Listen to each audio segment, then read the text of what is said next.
जो नाम जप करते हैं, नामी सदैव उनकी रक्षा में उनके पास रहता है। इसलिए तुम अपनी धारणा बनाओ, दूसरों की बातें मत सुनो। तुम जैसी जैसी धारणा पुष्ट करते जाओगे वैसा तुम्हें अनुभव होता जाएगा। तो नाम जापक को क्या सावधानी रखनी चाहिए जिससे उसका नाम सिद्ध हो जाए? बड़ा सुंदर प्रश्न उत्तर। प्रश्नकर्ता पूज्य श्री स्वामी अखंडानंद सरस्वती जी महाराज, उत्तर देने वाले ब्रह्मबोध संपन्न पूज्य बाबा उड़िया बाबा जी महाराज। तो क्या सावधानी रखे, क्या त्याग रखे जिससे नाम जापक सिद्ध हो जाए? सिद्ध नाम जापक रोम रोम रग रग नामाकार वृत्ति। पहले तो असंबद्ध प्रलाप छोड़े, असंबद्ध बेमतलब की बातें। नाम जापक को पहले वाणी को संभालना, क्योंकि इसी से नाम जप होता है। बेमतलब की, ठीक बहुत गंभीर शत भरे मृदु भरे भगवत भाव भरे वचन बोलो, नहीं तो मौन रहो, नाम जप में लगो। असंबद्ध प्रलाप, व्यर्थ प्रलाप, दूसरों की चुगली निंदा की बातें ये जबान में होती रहेंगी तो नाम जप नहीं चलेगा। नाम जापक ध्यान दिए, नाम सिद्ध करना है, अर्थात निरंतर चलाना है। असंबद्ध प्रलाप, व्यर्थ प्रलाप, दूसरों की चुगली निंदा, क्या अपने को लेना देना? हमको तो सबको भगवत स्वरूप देखना है। किसी की निंदा क्या करनी, किसी की चुगली क्या करना। दूसरा, चोरी, चोरी नहीं, मन और वचन कर्म से भी किसी की चोरी करने की चेष्टा हमारे अंदर नहीं होनी चाहिए। किसी भी तरह होता है मन में जब प्रलोभन जागृत होता है तो ऐसी चेष्टाएं होने लगती, कदापि नहीं। किसी की कोई वस्तु पड़ी, हमारा अधिकार नहीं, पड़ी रहने दो। बोले हमें मार्ग में मिली, क्यों, तुमने क्यों उठा लिया?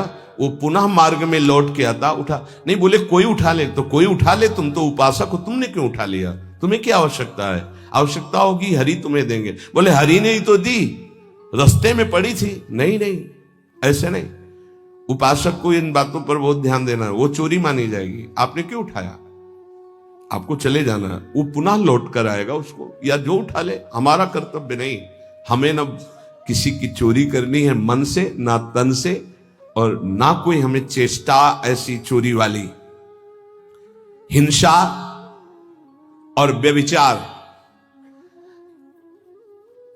नाम जापक में अगर ये दोष हैं तो बाबा बहुत स्पष्ट कहने वाले महापुरुष, क्योंकि जो ब्रह्मबोध संपन्न भगवत प्राप्त महात्मा होते हैं वो सही औषधि देते हैं। एक बार किसी ने बाबा से पूछा कि बाबा हमारा कल्याण कब होगा? सभा में पूछ, बाबा ने कहा तुम्हारा 7 जन्म में भी कल्याण नहीं होगा। तो उनका ऐसा बाबा क्यों?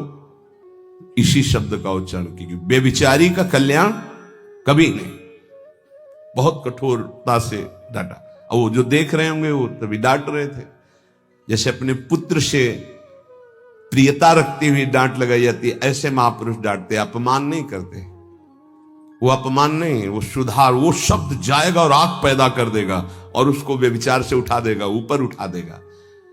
अब आप नाम भी जप कर रहे हो, माला भी चला रहे हो, आप व्यभिचार भी कर रहे हो, नाम जब सिद्ध होगा, माला जब सिद्ध होगा? नहीं।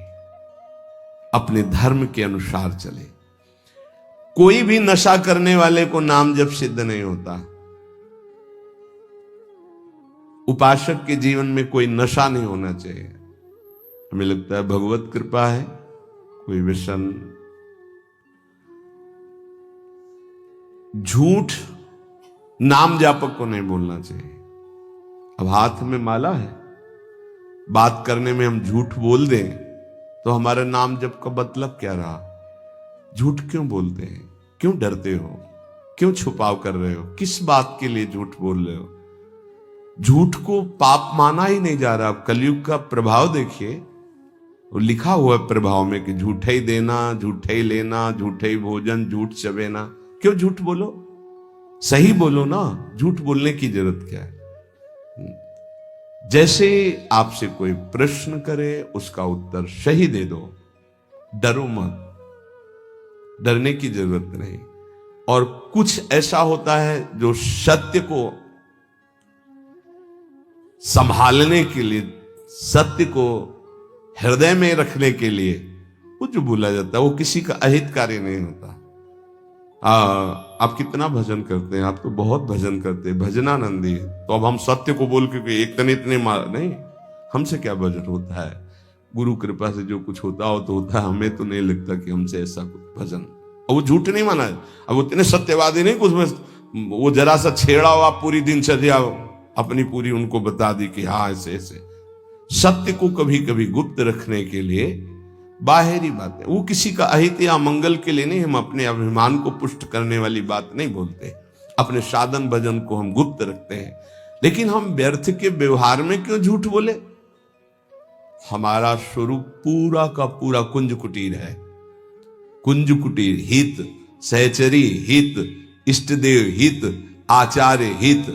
सत्य को कहीं कहीं गुप्त रखने के लिए हमारा भजन, हमारा साधन, हमारी गुरु संगोष्ठी, हमारी प्रेम संगोष्ठी, इनके विषय में सत्यवादी न बन। कभी कभी सत्य को, एक गाय भागती जा रही तो कुछ मारने वाले पीछे पकड़े थे, एक सत्यवादी, तुमने गाय को देखा, उन्होंने कहा हाँ इधर गई, उसको उन्होंने तो जब शरीर उनका पूरा हुआ तो उनको नर्क मिला इस सत्य बोलने के कारण। उस समय रक्षा है, साधन की रक्षा, धर्म की रक्षा, सत्य की रक्षा, प्राण की रक्षा किसी की, वो ऐसे सहज वर्ताव में झूठ, फिर नाम जप कैसे। असंबद्धा प्रलाप, व्यर्थ प्रलाप, चुगली, निंदा, हिंसा, व्यभिचार, नशा, झूठ और गाली। ये प्रार्थना है कि ब्रजवासियों की वाणी पे इस सूत्र को ना देखें, वो भगवत पार्षद है। यहां के पानी का प्रभाव है ऐसा, जैसी पियो पानी वैसे बने वाणी। तो इनका हृदय बड़ा कोमल है। जब तक ब्रजवासियों की टूक अंदर नहीं जाएंगे तो गौर श्याम जोड़ी नेत्रों में झलकेगी नहीं। इनका प्रभाव है। वैराग्य मार्ग के पथिक को इनके टुकड़ों की आशा रखनी चाहिए। इनके टुकड़ों में सामर्थ्य है श्यामल गौर जोरी को हृदय में प्रकाशित करने की। तो इनकी वाणियों में न देखे, क्योंकि हम ब्रजवासी हैं, ब्रज में वास कर रहे हैं सब।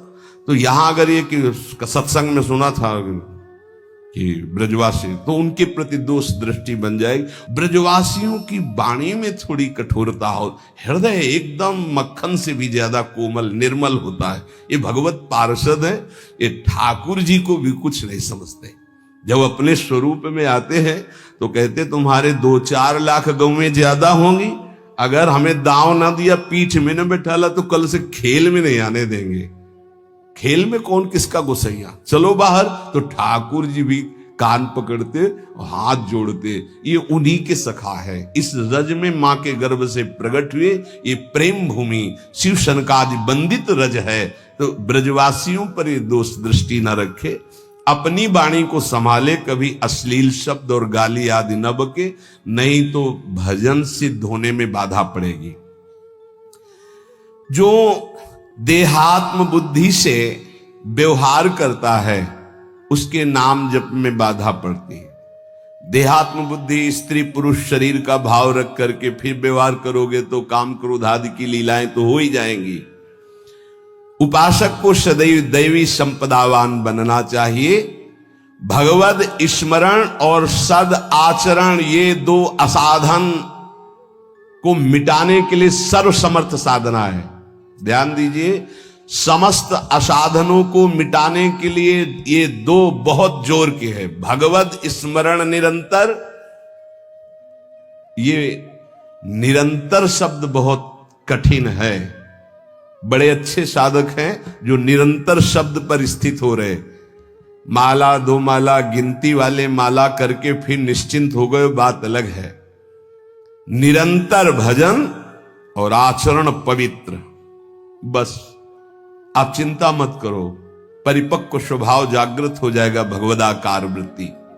भगवान श्री कृष्णचंद्र जी अर्जुन जी को उपदेश दे रहे हैं, श्रेयान् स्वधर्मो विगुणः परधर्मात् स्वनिष्ठितात् स्वधर्मे निधनं श्रेयः परधर्मो भयावह। अच्छी तरह आचरण में लाए हुए दूसरे के धर्म से गुणों की कमी वाला अपना धर्म श्रेष्ठ है। अपने धर्म में तो मरना भी कल्याणकारक है, दूसरे का धर्म भय देने वाला है। व्याख्या, श्रेयान् स्वधर्मो विगुणः परधर्मात् स्वनुष्ठितात्। बाहर से दूसरे का धर्म बड़ा गुण संपन्न दिखाई दे रहा है, उसके पालन में बड़ी सुगमता है, तुम्हारे मन को आकर्षित कर रहा है। वो धन का, वैभव का, सुख सुविधा का, मान बढ़ाई का, बहुत जल्दी भगवत प्राप्ति का, जीवन भर आराम सुख व्यवस्था का प्रलोभन दे रहा है। तुम अपने धर्म से विचलित होकर उसको स्वीकार कर लेते हैं तो तुम्हें भयावह, भय के सिवा और कुछ नहीं मिलने वाला। ये ध्यान देना है। किसी भी तरह के प्रलोभन से अपने साधन पथ का, अपने धर्म का, अपने मार्ग का त्याग नहीं किया जाता।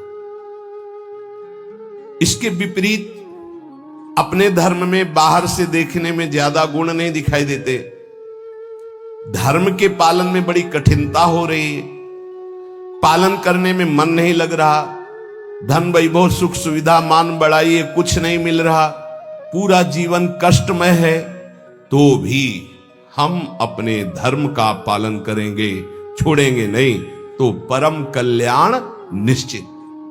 दो बातें बताएं। आप अपने धर्म से चल रहे हैं, जो भी आपको गुरु परंपरा से धर्म मिला, इसलिए हम गुरु परंपरा, क्योंकि हम भागवत धर्म को ही प्रधान मानते हैं। शरीर धर्म इसको तो भगवान ही कहते हैं, सर्वधर्मान परित्यज्य मामेकम शरणम व्रज। पर धर्म क्या है? शरीर धर्म। स्वधर्म क्या है? भगवत प्राप्ति कर लेना, स्वरूप में स्थित हो जाना। ये स्व नहीं है, स्वधर्म ये स्व नहीं, ये पर है। पर धर्मो भयावह, इसीलिए तो तुम्हें भय प्राप्त हो रहा है, इसीलिए मृत्यु प्राप्त हो रही। अविनाशी को भय, अविनाशी को मृत्यु, ये पर धर्म है। बाहरी व्याख्या करे तो वर्णाश्रम धर्म को प्रधानता करके, लेकिन उस धर्म का भी फल है कि इसी का त्याग हो जाए और स्व में स्थित हो जाए। अगर उसी में फंसा रहा तो नहीं। हमारा धर्म पालन करने के समय हमें जीवन में कष्ट मिल रहा है, निंदा भी हो रही है, सुख वैभव भी नहीं है, बड़ा परेशानी है, और हम अपने धर्म का पालन कर रहे हैं तो परम कल्याण। दूसरा हमें प्रलोभन दे रहा है, बाहर से देखने में गुण संपन्न और उस धर्म में बड़ी सुगमता है, पालन करने में बड़ा मन लगता है, धन वैभव सुख सुविधा मान बढ़ाई, ये सब जीवन भर खूब भोग आराम, हम अपने धर्म का त्याग करके उसे स्वीकार कर लिए तो भयावह परिणाम में भय प्राप्त होगा। कई ऐसे प्रलोभनों में धर्म परिवर्तन कर लेते हैं, कई ऐसे प्रलोभनों में अपने साधन का परिवर्तन कर लेते हैं। नहीं, परिणाम में भयावह, भगवान कह रहे परिणाम मंगल में नहीं होगा। अपने धर्म के पालन में कठिनता हो, मन भी ना लगे, धन वैभव सुख सुविधा मान बढ़ाई भी ना मिले, जीवन भर कष्ट सहना पड़े, तो भी हम अपने धर्म का त्याग नहीं करेंगे, तो उसका परिणाम होगा परम मंगल, परम सुख। मनुष्य के लिए धर्म का पालन करना ही परम कर्तव्य है। जैसे अर्जुन जी भगवान से कह रहे हैं कि मैं युद्ध नहीं करूंगा, भिक्षा का अन्न पा करके जीवन गुजारा करूंगा। तो अर्जुन जी की छात्र धर्म वृत्ति है और इस समय धर्मयुक्त युद्ध आया है, अब भिक्षा मांगना ये ठीक है, ये पर धर्म हो गया। इस समय स्वधर्म युद्ध है, स्वधर्म का त्याग करके पर धर्म स्वीकार करोगे तो हाथ कुछ नहीं लगेगा, भय। भगवान समझा रहे धर्म या कर्तव्य उसे कहते हैं जो सत्य की तरफ ले जाता है। वो सत्य चढ़ाई है। अभी जैसे साधक को वाम मार्ग का प्रलोभन हो तो बड़ा अच्छा लगेगा। कुछ ऐसे वाम मार्ग है वैदिक सिद्धांत के विरुद्ध, जिनमें मदिरा पान करना, व्यभिचार करना, ये सब वाम मार्गी। जैसे जब महाप्रभु चैतन्य देव तीर्थ यात्रा में विचरण किए थे तो वाम मार्गियों ने ही कृष्णदास जी को आकर्षण किया। मन को लगता है कि यहां तो कुछ रोकना ही नहीं है, ये नहीं करना, ये नहीं करना, ये नहीं करना, हर कदम पे कठिनता है मार्ग पालन। तो क्या होगा? पतन, नरक की प्राप्ति, और ये परम पद, परम सुख की प्राप्ति। अपने कर्तव्य का पालन, अपने धर्म का पालन करने में उपासक को सुख, आराम, धन संपत्ति, मान बढ़ाई, आदर सत्कार यदि धर्म पालन करने में ही मिलते तो धर्मात्माओं की आज बहुत टोलियां देखने में आती कि ये सब धर्मात्मा चल रहे। स्वधर्म का पालन करने वाला न सुख को देखता है, न मान बढ़ाई को देखता है, न धन संपत्ति को देखता है, स्वधर्म को देखता है। शास्त्र आज्ञा धर्म पालन के लिए प्रमाण होती कि तुम्हारा धर्म क्या, उसके लिए शास्त्र आज्ञा क्या, उसका पालन करना है। सुख सुविधा, मान बढ़ाई, धन संपत्ति, ये धर्म पालन करने वाले नहीं देखते कि इस धर्म के पालन करने में तो ऐसा ऐसा बड़ी कठिनता है, कोई सुख नहीं मिला। अब हम ये स्वीकार करते हैं और उसमें रुपया पैसा मिल रहा, सुख सुविधाएं, मनमानी भोग आचरण। भगवान सावधान कर रहे हैं। स्वधर्म पालन, कर्तव्य पालन में भारी से भारी कष्ट उठाया जाता है, तब उसकी आध्यात्मिक उन्नति, भागवतिक उन्नति होती है। जो धर्म पालन करता है उसे कष्ट नहीं अनुभव में आता, उसका भारी तप बन जाता है। और तपस्वी पुरुष की आध्यात्मिक और लौकिक दोनों उन्नति बहुत जोर की होती है। कर्तव्य अपने धर्म के पालन के लिए किया जाता है, इसलिए उसको दुख नहीं होता कि हम आपके लिए जो बर्ताव कर रहे हैं अपने धर्म का पालन करने। अब आप जो बोले, जैसा व्यवहार, हमें उससे लेना देना नहीं, हमें अपने कर्तव्य का पालन करना है। श्री भगवान कह रहे हैं, वास्तविक स्वधर्म किसे कहते हैं? तुम मेरे अंश हो, परमात्मा के अंश हो, इसलिए तुम्हारा स्वधर्म है स्वरूप में स्थित होना, देह में स्थित होना नहीं। वही जहां से प्रारंभ किया। यदि ये मानव देह प्राप्त करके भगवत प्राप्ति नहीं कर पाए तो क्या स्वधर्म? इसीलिए गोस्वामी जी कहते, सो सब धर्म करम जरि जाऊ, जहाना राम पद पंकज भाऊ। वो सब धर्म कर्म में आग लग जाए जिसमें श्री भगवान के चरणों में प्रेम ना प्रकट हो पाए, क्या फायदा उस धर्म कर्म से? अपने को शरीर मान करके जो धर्म किया जाता है, सही माने में उस धर्म का फल है कि स्वरूप में आ जाओ। अगर नहीं आए तो शरीर धर्म का कोई ये नाशवान शरीर में नहीं हूं। हां, इसका पालन करने का फल है कि इससे वैराग्य हो जाए। शरीर के धर्म का पालन करने का फल है कि शरीर से वैराग्य हो जाए, तभी सच्चा फल मिला। राग युक्त शरीरों के धर्म पालन से क्या लाभ मिलेगा? अपने को हम प्रभु का सेवक या जिज्ञासु, यही खास धर्म है, यही सही धर्म है। स्थूल शरीर का धर्म या मन बुद्धि का धर्म, यही तो हम मानते चले आ रहे हैं। इसी में तो हमारी दुर्गति हो रही। हमारा मन जो कहता है वही हम करते हैं, हमारी बुद्धि जो कहते हैं, ये धर्म नहीं। जो शास्त्र कहता है, जो गुरुजन कहते हैं, उसे समझो। परमात्म प्राप्ति चाह करना, यही सबसे बड़ा धर्म है। मुझे इस जन्म में भगवत प्राप्ति हो जाए। परमात्म प्राप्ति के मार्ग में चलने वाले साधक के मन में धन, मान, बड़ाई, आदर, आराम, प्रशंसा की बिल्कुल इच्छा नहीं होना चाहिए। धन मान आदि के मिलने पर हर्षित नहीं होना, उनके नष्ट होने पर शोकित नहीं होना। भगवत इच्छावश प्रारब्ध वशात चाहे जितनी संपत्ति बढ़ जाए, अभिमान हर्ष नहीं होना। भगवत इच्छा प्रारब्ध वशात, दो शब्द है, भगवत इच्छा भक्त, प्रारब्ध वशात ज्ञानी। चाहे सब नष्ट हो जाए कोई शोक नहीं। हमारा धर्म पालन भगवत मार्ग इनके अधीन नहीं कि चार लोग बड़ाई किए तो हमारा भजन ठीक हुआ, चार निंदा करने लगे तो हमारा भजन कमजोर, और रुपया पैसा वैभव नहीं है तो बोले इनका भजन का प्रकाश क्या है। ये बाहरी संसारी व्यक्ति दर्शन करेंगे, उपासक बिल्कुल इस बात पर ना जाए। ये भगवत इच्छा प्रारब्ध के अनुसार आए या जाए, इससे कोई हर्ष और शोक नहीं होना चाहिए। इसलिए कर्तव्य रूप से प्राप्त लौकिक कार्य भी सुचारू रूप से करते हुए आध्यात्मिक वृत्ति बनाए रखे, क्योंकि स्वधर्म आध्यात्मिक वृत्ति है। परमात्मा प्राप्ति का उद्देश्य यदि नहीं है तो सब कर्म व्यर्थ हैं, फंसाने वाले हैं। जो परमात्मा प्राप्ति के उद्देश्य से कर्म किए जाते हैं उसी से परमात्मा प्राप्ति होती है, इसलिए वही स्वधर्म है। परमात्मा प्राप्ति करना ही हमारा स्वधर्म है।